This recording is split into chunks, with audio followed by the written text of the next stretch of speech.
December 2025. Behind closed doors inside the Pentagon, a decision was made. One that could quietly reshape American naval power for the next 50 years. The US Navy's next-generation fighter, the F/A-XX, a sixth-generation aircraft designed to dominate the Pacific, just had its funding slashed by 84%. At the exact same time, the US Air Force's F-47 received a massive $3.4 billion boost. This wasn't an accident. It wasn't just about budgets, and it definitely wasn't about what's best for America's aircraft carriers. So what really happened in those meetings? Why would the most powerful navy on Earth be left without the fighter it desperately needs? The answer reveals a power struggle, one that runs deeper than most people realize. To understand what's happening, you need to understand the problem the Navy is facing right now. The backbone of US carrier aviation today is the F/A-18 Super Hornet. But here's the reality. By the early 2030s, these aircraft will be reaching the end of their service life. Many will hit their 9,000-hour flight limits. They will need to be retired whether a replacement exists or not. Now add this to the equation. China is rapidly developing next-generation stealth fighters, specifically designed to challenge US carriers in the Pacific. And then there's the F-35C Lightning II. Yes, it's advanced. Yes, it's stealthy. But it has a critical weakness: range. The Pacific Ocean is vast. Distances are extreme. And in a future conflict, range isn't just important, it's everything. This is exactly the gap the F/A-XX was designed to fill. The F/A-XX isn't just another fighter jet. It's the centerpiece of the Navy's future air dominance strategy, a system designed to operate in the most dangerous environments on Earth. This aircraft was expected to launch from aircraft carriers, penetrate deep into contested airspace, coordinate and control drone swarms, engage multiple advanced threats simultaneously, survive against next-generation radar and hypersonic missiles, and it had to do all of this while enduring catapult launches, arrested landings, constant exposure to corrosive saltwater, extreme mechanical stress. The requirements were clear: 25% more range than current fighters, next-level stealth capabilities, advanced AI-assisted combat systems, full integration with unmanned aircraft. This wasn't optional. It was essential.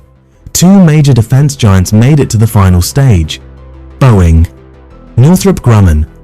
Both spent years developing concepts, prototypes, and advanced designs. Meanwhile, Lockheed Martin, the company behind the F-35, submitted a proposal, but was eliminated. Why? Because their design didn't meet the Navy's requirements.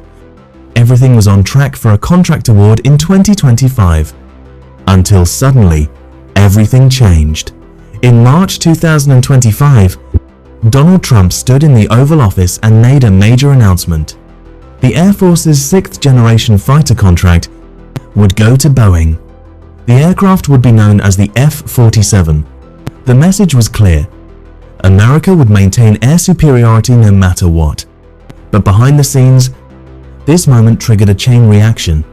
Within weeks, the Navy's F/A-XX program was suddenly under review. Then came the budget request.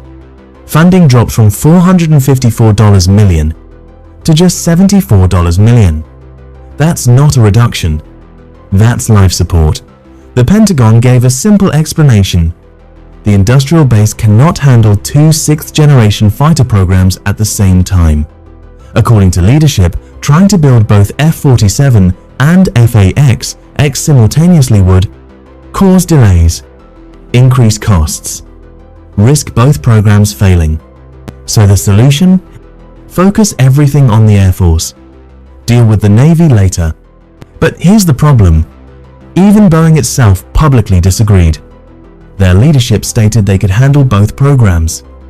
And history backs them up. The US has successfully developed multiple advanced fighters at the same time before.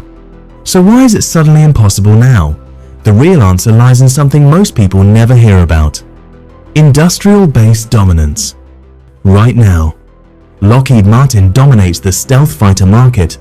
They built the F-22 Raptor, the entire F-35 Lightning II family. That's a problem, because when one company controls everything, you create a single point of failure. Former Air Force Secretary Frank Kendall admitted this openly. Breaking that dominance became a strategic priority. The Air Force needed to ensure that companies like Boeing and Northrop could still design and build advanced fighters. So the Pentagon made a choice, not based purely on military need, but on long-term industrial strategy. Here's where things get dangerous. The F-47 is designed for land-based operations. It does not need reinforced landing gear, folding wings, corrosion-resistant materials, all of which are critical for carrier operations.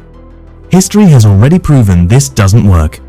In the 1960s, Robert McNamara forced the Navy to adopt a modified Air Force aircraft. The result? A complete failure. The Navy had to start over, wasting years and billions. Now, we may be heading down that same path again.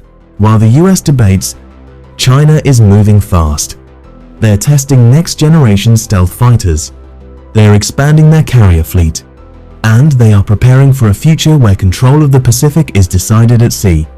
By 2035, China plans to have multiple operational carriers, each equipped with modern aircraft. The message is clear. They are preparing for a fight the US Navy may not be fully ready for. The F/A-XX isn't dead, but it's not alive either. It's stuck in limbo, caught between politics, priorities, and budget constraints. And the consequences could be massive, because without a next-generation fighter, an aircraft carrier, no matter how powerful, becomes something it was never meant to be: a floating target. This isn't just about the Air Force versus the Navy. It's about whether the United States is willing to invest in the capabilities it will need for the wars of the future, because the decisions being made today will define military power for decades to come.